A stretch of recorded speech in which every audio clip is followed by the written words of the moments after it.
नमो भगवते वासुदेवाय। जय श्री हरि, जय माँ लक्ष्मी। लक्ष्मीपति नारायण भगवान की जय हो। प्रिय भक्तगुरु, आप सभी को अपरा एकादशी की हार्दिक शुभकामनाएं। आज आप सभी भक्तजन रिस्पान करेंगे अपरा एकादशी की संपूर्ण व्रत कथा। अपरा एकादशी का व्रत भगवान विष्णु को समर्पित है और इस व्रत को करने से मनुष्य को सभी पापों से मुक्ति मिलती है। अपरा एकादशी के दिन भगवान विष्णु का पूरे विधि विधान से पूजन करने के साथ ही इस कथा का सुनना भी बेहद जरूरी है। तो आइए सुनते हैं पद्म पुराण में बताई गई अपरा एकादशी की संपूर्ण व्रत कथा। तो आप सभी भक्तगुरु बड़ी ही श्रद्धा और प्रसन्नचित्त मन से इस कथा को पूरा अंत तक सुनिएगा। कथा सुनने से पहले आप सभी भक्तगुरुओं से एक अनुरोध है, अगर आप हमारी चैनल पर नए हैं तो लाइक कर चैनल को सब्सक्राइब कीजिएगा और इस कथा को ज़्यादा से ज़्यादा शेयर कीजिएगा और कमेंट बॉक्स में लिखकर जरूर बताइएगा कि हमारी कथाएं आप सभी को कैसी लगी। तो चलिए कथा को शुरू करते हैं। एक समय की बात है कि धर्मराज युधिष्ठिर कहने लगे कि हे भगवान, जेठ माह के कृष्ण पक्ष की एकादशी का नाम क्या है तथा उसका महात्म्य क्या है, सो कृपा कर कहिए। तब भगवान श्री कृष्ण जी कहने लगे, हे राजन, यह एकादशी अचला तथा अपरा दो नामों से जानी जाती है। पुराणों के अनुसार जेठ माह के कृष्ण पक्ष की एकादशी अपरा एकादशी है, क्योंकि यह अपार धन देने वाली है। जो मनुष्य इस व्रत को करते हैं उस संसार में प्रसिद्ध हो जाते हैं। इस दिन भगवान त्रिविक्रम की पूजा की जाती है।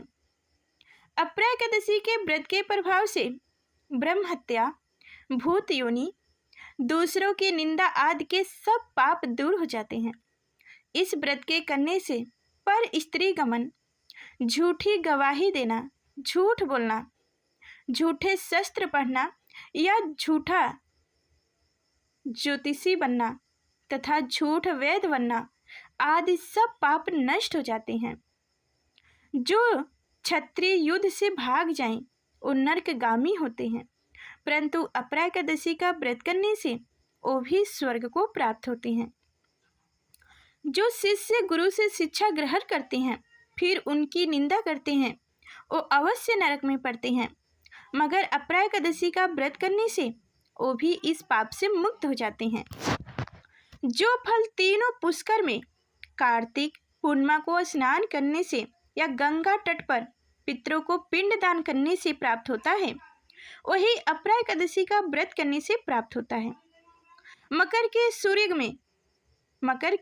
सूर्य में प्रयागराज के स्नान से, शिवरात्रि का व्रत करने से, सिंह राशि के बृहस्पति में गोमती नदी के स्नान से, कुंभ में केदारनाथ के दर्शन या बद्रीनाथ के दर्शन, सूर्य ग्रहण में कुरुक्षेत्र के स्नान से, सूर्य दान करने से अथवा अद्र सुभूत गौदान से जो फल मिलता है वही फल अपरा एकादशी के व्रत से मिलता है।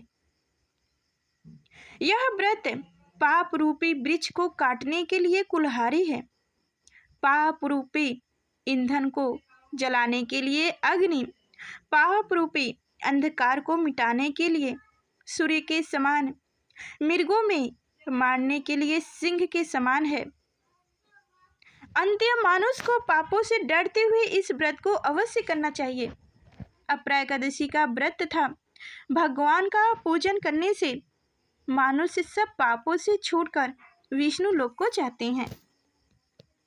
इसकी प्राचीन कथा के अनुसार प्राचीन काल में महिध्वज नामक एक धर्मात्मा राजा थे। उनका छोटा भाई बृहध्वज बड़ा ही क्रूर, अधर्मी तथा अन्यायी था। वह अपने बड़े भाई से दोष रखता था। उस पापी ने एक दिन रात्रि में अपने बड़े भाई की हत्या करके उसकी देह को एक जंगली पीपल के नीचे गाड़ दिया। इस अकाल मृत्यु से राजा प्रेत आत्मा के रूप में उसकी उसी पीपल पर रहने लगा और अनेक उत्पात करने लगा। एक दिन अचानक धौम्य नामक ऋषि उधर से गुजरे। उन्होंने प्रेत को देखा और तपोबल से उसके अस्तित्व को जान लिया। अपने तपोबल से प्रेत उत्पात का कारण समझा। ऋषि ने प्रसन्न होकर उस प्रेत को पीपल के पेड़ से उतारा तथा परलोक विद्या का उपदेश दिए। दयालु ऋषि ने राजा की प्रेत योनि से मुक्ति के लिए स्वयं ही अपरा यानी कि अचला एकादशी का व्रत किया और उसे अगिगत से छुड़वाने को उसका पुण्य प्रेत को अर्पित कर दिए। इस पुण्य के प्रभाव से राजा की प्रेत योनि से मुक्ति हो गई। वह ऋषि को धन्यवाद देते हुए दिव्य देह धारण कर पुष्कर विमान में बैठकर स्वर्ग को चले गए। हे राजन, यह अपरा एकादशी की कथा मैंने लोकहित के लिए कही है। इसे सुनने अथवा पढ़ने से मनुष्य सब पापों से छूट जाते हैं। तो प्रेम से बोलिए लक्ष्मीपति नारायण भगवान की जय हो। तो आइए अब सुनते हैं तुलसी माता की कथा, जो एकादशी के व्रत कथा के साथ साथ तुलसी माता की कथा सुनने पर ही एकादशी का व्रत पूर्ण माना जाता है। तो चलिए इस कथा को भी ध्यानपूर्वक सुनिएगा। एक बार शिव ने अपने तेज को समुद्र में फेंक दिया था। उससे एक महातेजस्वी बालक ने जन्म लिया।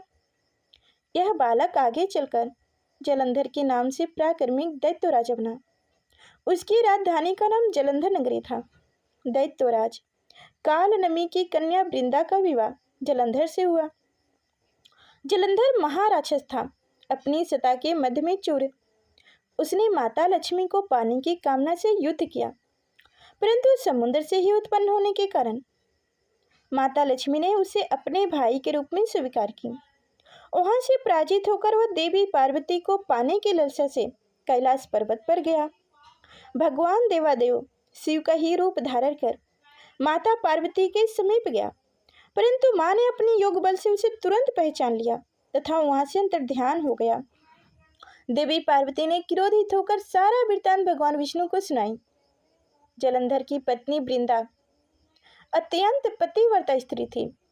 उसी के पतिव्रता धर्म की शक्ति से जलंधर ना तो मारा जाता था और ना ही पराजित होता था। इसलिए जलंधर का नाश करने के लिए वृंदा के पतिव्रता धर्म को भंग करना बहुत जरूरी था। इसी कारण भगवान विष्णु ऋषि का वेश धारण कर वन में जा पहुंचे, जहां वृंदा अकेली भ्रमण कर रही थी। भगवान के साथ दो मायावी राक्षस भी थे, जिन्हें देखकर वृंदा भयभीत हो गई। ऋषि ने वृंदा के सामने पल में दोनों को भस्म कर दिए। उनकी शक्ति देखकर वृंदा ने कैलाश पर्वत पर महादेव के साथ युद्ध कर रहे अपने पति जलंधर के बारे में पूछा। ऋषि ने अपनी माया जाल से दो बानर प्रकट किए।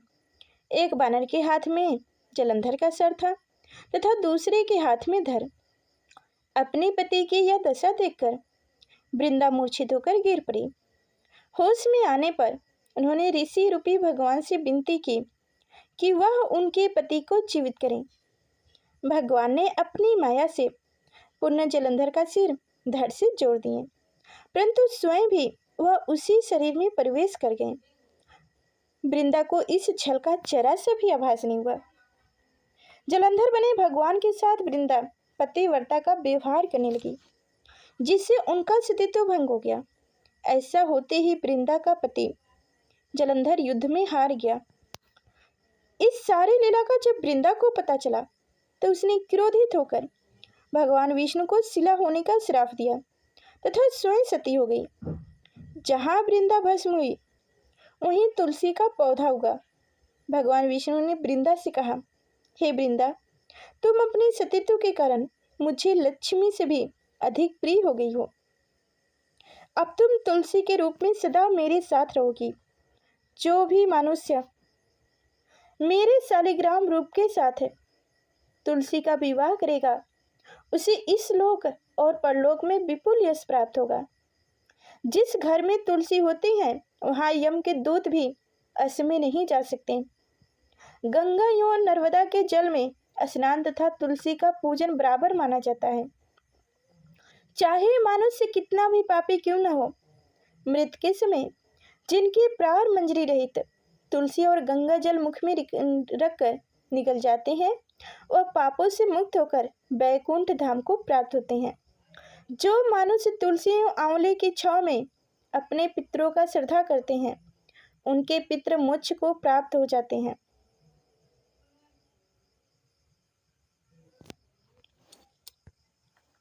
तो प्रेम से बोलिएगा, तुलसी मैया की जय हो, लक्ष्मीपति नारायण भगवान की जय हो। तो प्रिय भक्तगणों, उम्मीद करती हूँ कि आज की हमारी कथाएं आप सभी को अच्छी लगी होगी।